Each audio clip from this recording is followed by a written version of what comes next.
Friends, welcome to nursing sphere. Myself doctor Sonika. बच्चों, आज हम डिस्कस करने जा रहे हैं आई डिसऑर्डर्स के बारे में। उसमें भी हम डिस्कस करेंगे आज के वीडियो में कंजक्टिवाइटिस और कैटरेक्ट के बारे में। तो पिछले वीडियो में हमने ये डिस्कस किया हुआ था कि एनाटॉमी और फिजियोलॉजी ऑफ आई के बारे में। तो आज का इस वीडियो में हम डिस्कस करेंगे आई डिसऑर्डर्स के बारे में।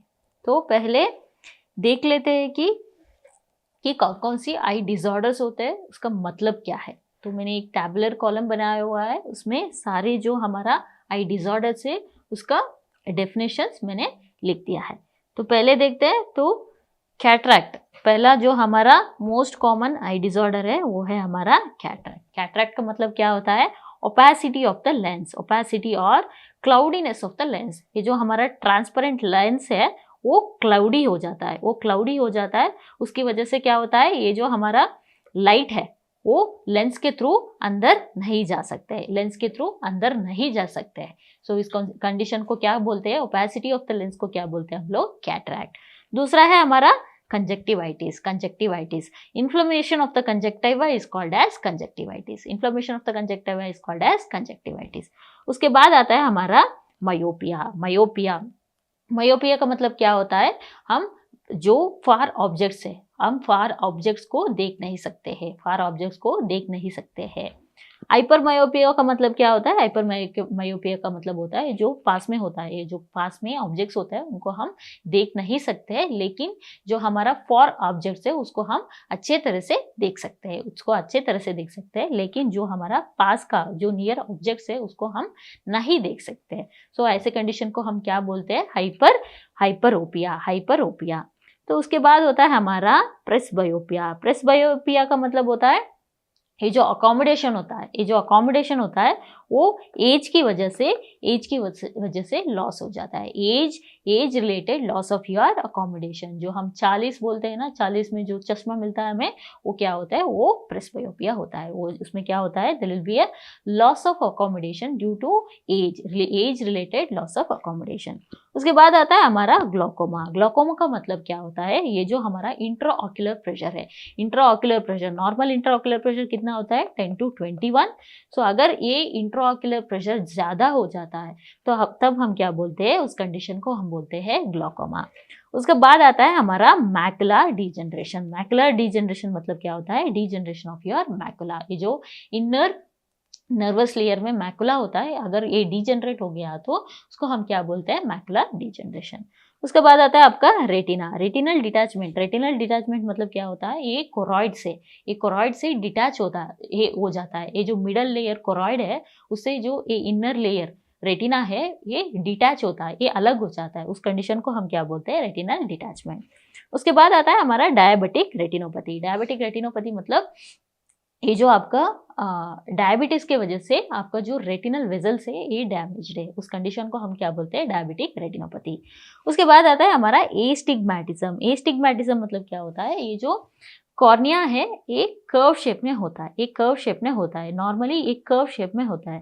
अगर ये इर्रेगुलर कर्वेचर है, अगर ये इर्रेगुलर कर्वेचर है कॉर्निया में, तो उस कंडीशन को क्या बोलते हैं हम लोग? एस्टिग्मैटिज्म। एस्टिग्मैटिज्म ये कुछ आई डिसऑर्डर्स है। चलो इनके बारे में डिटेल में देख लेते हैं। पहला शुरू करते हैं हमारा कंजक्टिवाइटिस में। कंजक्टिवाइटिस से हम स्टार्ट करते हैं। क्या बोला था मैंने? कंजक्टिवाइटिस का मतलब क्या होता है? इन्फ्लेमेशन और इन्फेक्शन ऑफ योर कंजक्टिवा।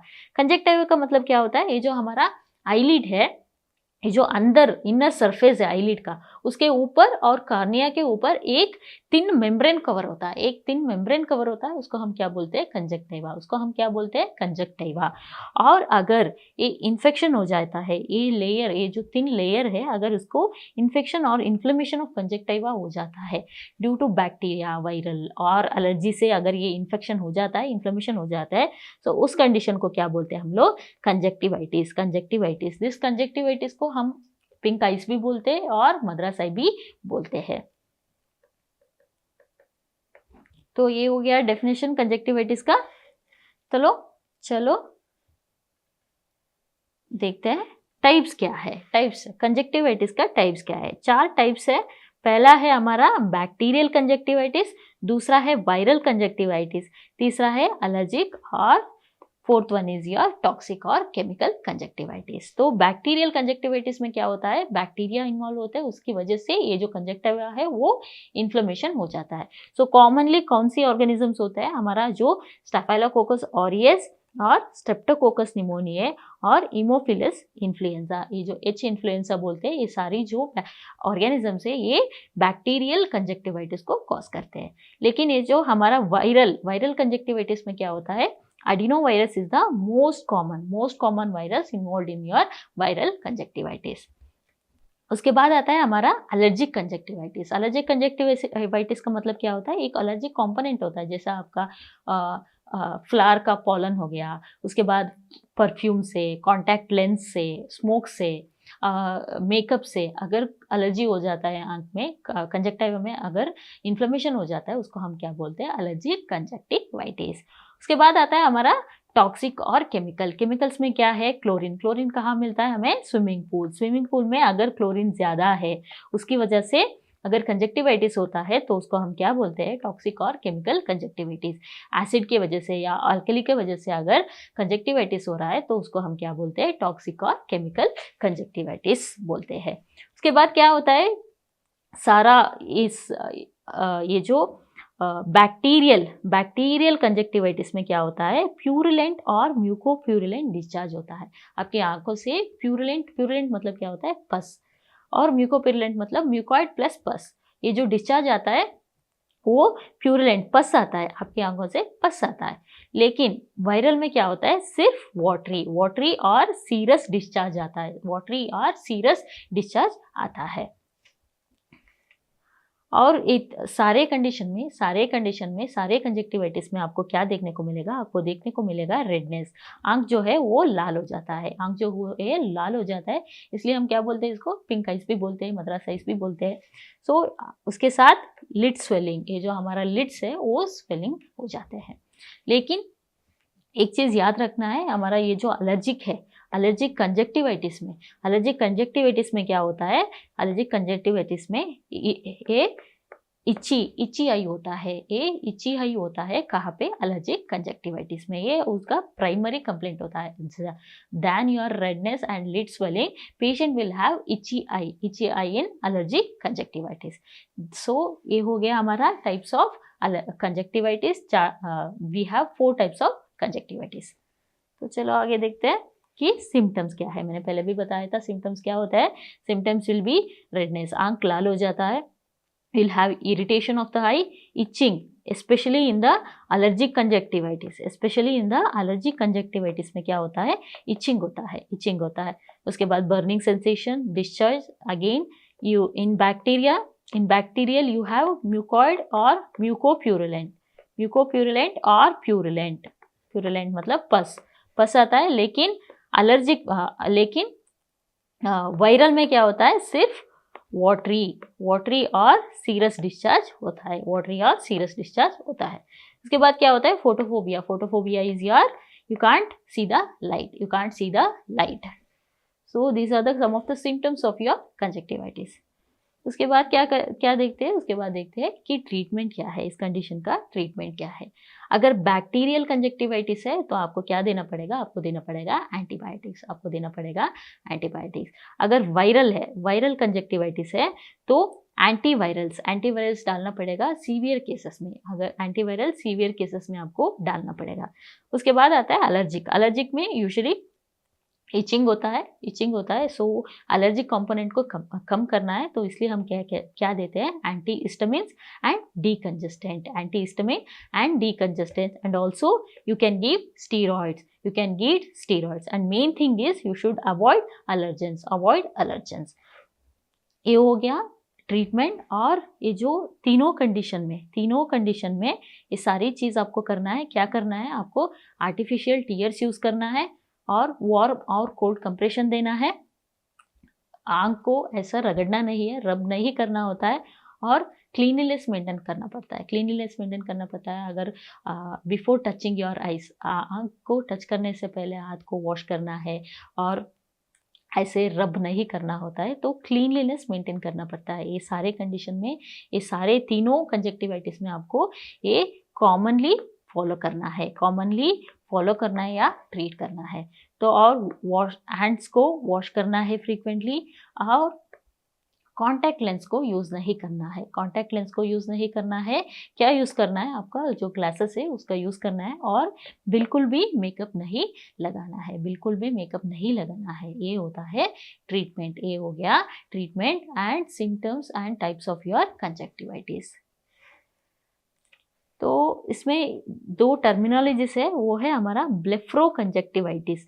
ब्लेफ्रोकंजक्टिवाइटिस, ब्लेफ्रो मतलब क्या होता है, inflammation of your eyelid, inflammation of eyelid along with your conjunctivitis, along with your conjunctivitis, then that condition is called as ब्लेफ्रोकंजक्टिवाइटिस। उसके बाद आता है हमारा केराटोकंजक्टिवाइटिस। केराटोकंजक्टिवाइटिस मतलब, केराटो मतलब होता है योर कॉर्निया। अगर cornea along with your conjunctiva inflammation है तो उसको हम क्या बोलते हैं, केराटोकंजक्टिवाइटिस। ये जो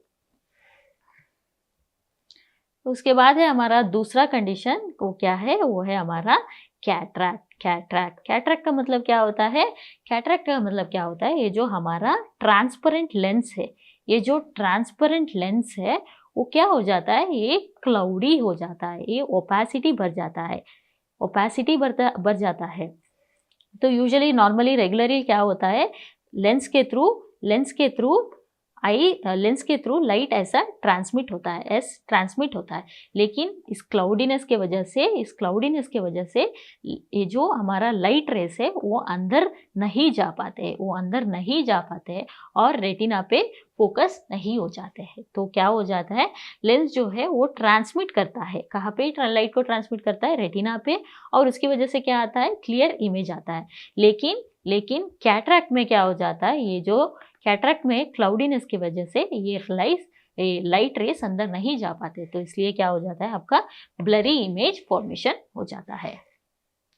ये हो गया डेफिनेशन। उसके बाद देखते हैं टाइप्स में दो तरह के, एक है हमारा कंजेनाइटल, मतलब प्रेजेंट सिंस बर्थ, बचपन से ही, अगर बर्थ से ही उसको कैटरैक्ट है, उसको क्या बोलते हैं हम लोग, कंजेनाइटल कैटरैक्ट बोलते हैं। यूजुअली कौन सी कंडीशन में होता है, अगर मदर को रुबेला है तब बच्चों को कंजेनाइटल कैटरैक्ट हो सकता है, उसके बाद आता है अक्वायर्ड में क्या है, पहला है हमारा सीनाइल कैटरैक्ट मतलब होता है ओल्ड एज में जो ओपेसिटी हो जाता है, उसको हम क्या बोलते हैं, सीनाइल कैटरैक्ट। ओल्ड एज में सीनाइल कैटरैक्ट हो जाता है। उसके बाद आता है हमारा ट्रॉमेटिक, ड्यू टू ट्रामा, अगर ट्रामा की वजह से कैटरैक्ट हो रहा है तो उसको हम क्या बोलते हैं, ट्रॉमेटिक कैटरैक्ट। उसके बाद आता है सेकेंडरी कैटरैक्ट मतलब दूसरी बॉडी में डिसीजेस है उसकी वजह से अगर कैटरैक्ट हो रहा है, जैसे हमारा डायबिटीज हो गया, मदर को रुबेला है, अगर कैटरैक्ट होता है तो उसकी वजह से क्या होता है, उसकी वजह से कैटरैक्ट हो रहा है तो क्या बोलते हैं हम लोग, सेकेंडरी कैटरैक्ट। और रेडिएशन एंड टॉक्सिक केमिकल की वजह से भी ये कैटरैक्ट हो सकता है, उसके बाद आता है हमारा सिम्टम्स। ये कैटरैक्ट में पहला जो सिम्टम्स होता है वो क्या होता है, ये जो परसेप्शन ऑफ कलर्स होता है, जो हम कलर्स को देख पाते हैं, ये जो हमारा प्राइमरी रेड, ब्लू और ग्रीन कलर्स जो है वो प्राइमरी कलर्स देख पाते हैं, ये जो कलर परसेप्शन होता है वो कम हो जाता है, ये पहला कंप्लेंट है, ये पहला सिम्टम और कंप्लेंट जो कैटरैक्ट पेशेंट्स में होता है वो है decrease perception of your colour and brightness of the colour. उसके बाद होता है ब्लरी इमेज, क्योंकि लाइट ट्रांसमिट नहीं हो रहा है तो ब्लरी इमेज हो जाता है, धुंधला सा दिखने लगता है सब कुछ। उसके बाद होता है वो फ्रीक्वेंटली बोलते हैं आपको मेरा चश्मा सही नहीं है, सही नहीं है, बार बार आते हैं कि मेरा चश्मा सही नहीं है, इसको चेंज करो, frequently change in the prescription of glasses. उसके बाद डिप्लोपिया मतलब दो ऑब्जेक्ट्स दिखने लगता है। फोटोफोबिया मतलब वो लाइट रेस को देख नहीं पाते, वो ब्राइट लाइट को देख नहीं पाते, फोटोफोबिया। उसके बाद होता है पुअर नाइट विजन और absent of your red reflex. जब भी हम फोटो लेते हैं उसको हमारा आंखों में क्या दिखता है, एक रेड स्पॉट दिखता है, उसको हम क्या बोलते हैं, रेड रिफ्लेक्स। और रेड रिफ्लेक्स क्यों आ रहा है, क्योंकि हमारे आंखों में ये जो लाइट रेस है वो अंदर जा रहा है और रिफ्लेक्ट कर रहा है, तो इसलिए क्या होता है, ये रेड रिफ्लेक्स आता है। लेकिन कैटरैक्ट में क्या होता है, due to cloudiness, due to opacity of the lens, ये जो लाइट है अंदर नहीं जा पाते, तो इसलिए क्या होता है, ये जो रेड रिफ्लेक्स है वो एब्सेंट होता है। उसके बाद कुछ डायग्नोस्टिक टेस्ट है। डायग्नोस्टिक टेस्ट इसमें क्या होता है, ये जो हमारा आई डिसऑर्डर्स है उसमें कुछ डायग्नोस्टिक टेस्ट करते हैं। स्पेशली इन कैटरैक्ट में कौन कौन सी टेस्ट करते हैं हम लोग, पहला देखते हैं विजुअल अक्यूटी। विजुअल अक्यूटी मतलब कितनी दूर तक वो ये जो पेशेंट है वो देख पाते हैं, कितनी दूर तक वो पेशेंट देख पाते हैं। जब भी आप कोई ऑप्थेल्मोलॉजिस्ट या आई क्लिनिक में जाएंगे तो कुछ ऐसा चार्ट्स दिखेंगे। इसको हम क्या बोलते हैं, स्नेलन्स चार्ट। इसको क्यों यूज करते हैं, ये फार विजन, दूर का जो विजन होता है उसको चेक करने के लिए हम क्या बोलते हैं, हम ये स्नेलन्स चार्ट को यूज करते हैं। वो 6 मीटर डिस्टेंस में लगा हुआ होता है, तो आपको डॉक्टर एडवाइस करते हैं कि आप पढ़ते जाओ, आप ऊपर से नीचे तक जो भी है वो पढ़ते जाओ, जो जिस लाइन पे आप रुक जाएंगे तब वो आपका विजन लिख देंगे। तो उसको हम क्या बोलते हैं, विजुअल अक्यूटी बोलते हैं। तो फार विजन को चेक करने के लिए कौन सी चार्ट्स को यूज करते हैं हम लोग, स्नेलन्स चार्ट को यूज करते हैं। ऐसे ही नियर विजन को चेक करने के लिए हम जेगर चार्ट्स को यूज करते हैं, जेगर टेस्ट को यूज करते हैं। उसके बाद कलर विजन को चेक करने के लिए ऐसा इशियारा चार्ट्स होते हैं। इस चार्ट्स के थ्रू हम पेशेंट का कलर विजन चेक कर सकते हैं। ये हो गया विजुअल अक्यूटी। उसके बाद देखते हैं स्लिट लैम्प एग्जामिनेशन। उसके बाद करते हैं स्लिट लैम्प एग्जामिनेशन। ये जो पिक्चर पे दिख रहा है ये होता है स्लिट लैम्प एग्जामिनेशन। इसमें क्या करते हैं, ये जो हमारा एंटीरियर सेगमेंट है, कॉर्निया से लेंस तक जो सेगमेंट होता है उसको हम क्या बोलते हैं, एंटीरियर सेगमेंट। ये जो हमारा एंटीरियर सेगमेंट को देखने के लिए हम स्लिट लैम्प एग्जामिनेशन करते हैं। उसके बाद आता है ऑफ्थल्मोस्कोपी मतलब उसको रेटिना और ऑप्टिक नर्व को देखने के लिए इस ऑफ्थल्मोस्कोप को हम यूज करते हैं। इसमें 2 तरह का है, एक डायरेक्ट है, एक और इनडायरेक्ट है। डायरेक्ट जो है डायरेक्टली देख रहा है उसको हम क्या बोलते हैं, डायरेक्ट, और थ्रू लेंस जो देख रहे हैं उसको हम क्या बोलते हैं, इनडायरेक्ट ऑफ्थल्मोस्कोप। उसके बाद आता है ट्रीटमेंट। ये मेडिकल ट्रीटमेंट नहीं है कैटरैक्ट के लिए, सिर्फ सर्जिकल ट्रीटमेंट है। सर्जिकल ट्रीटमेंट में हम क्या करते हैं, फेको एमल्सिफिकेशन करते हैं। फेको एमल्सिफिकेशन का मतलब क्या होता है, हम अल्ट्रासोनिक वेव्स को आई के थ्रू सेंड करते हैं। उससे क्या होता है, उससे जो हमारा लेंस है वो उसको हम कट करते हैं, उसको कट करके साइमल्टेनियसली बाहर निकालते हैं, सक्शन के थ्रू उसको साइमल्टेनियसली बाहर निकालते हैं। ये जो हमारा ओपेसिटी हुआ, ये जो हमारा क्लाउडी लेंस है उसको कट करके हम सक्शन के थ्रू बाहर निकाल देते हैं। उसके बाद क्या करते हैं, उसमें आर्टिफिशियल लेंस जो है उसको डाल देते हैं, नया लेंस उसमें डाल देते हैं। कौन सी मटेरियल से बना हुआ था, वो PMMA लेंस और सिलिकॉन लेंस को हम डालते हैं अंदर, डालते हैं। ये हो गया हमारा फोटो एमल्सिफिकेशन। तो ऑपरेशन करने से पहले और ऑपरेशन करने के बाद कौन कौन सी स्टेप को हमें याद रखना है। जब भी ऑपरेशन करने से पहले हम 10 मिनट्स पहले एक मिड्रियाट्रिक ड्रॉप को डालते हैं। मिड्रियासिस मतलब होता है डायलेटेशन ऑफ योर प्यूपिल। सो अगर मिड्रियाट्रिक ड्रॉप आप डालेंगे तो ये जो प्यूपिल्स है वो डायलेट हो जाएंगे, so it will be easy for them to operate on the patient. तो पोस्ट ऑपरेटिवली, ऑपरेशन होने के बाद आपको क्या क्या सजेशंस देना है, ये इम्पोर्टेंट है। उसको प्रिस्क्राइब करना है, गॉगल्स प्रिस्क्राइब करना है, उनको बोलना है कि आपको गॉगल्स पहनना है, हर वक्त गॉगल्स पहनना है, और एक एंटीबायोटिक आई ड्रॉप भी देना होता है। उसके बाद पेशेंट को ये बोलना है कि patient should avoid coughing, sneezing, sneezing and lifting heavy objects, heavy object को वो उठा नहीं सकते, और sleeping on the operated side, अगर लेफ्ट साइड का आई ऑपरेशन हुआ है तो उनको ऐसे नहीं लेटना है, उनको सीधे लेटना है। और डस्ट में तो बिल्कुल जाना नहीं है, exposure to dust is completely avoided. इस सबको ये आपको पेशेंट को बताना है, इन सारे चीज़ों को पेशेंट अवॉइड करना है। ये हो गया हमारा डिस्कशन कंजक्टिवाइटिस और कैटरैक्ट के बारे में। सो इसी के साथ आज के वीडियो को खत्म करते हैं। Thank you.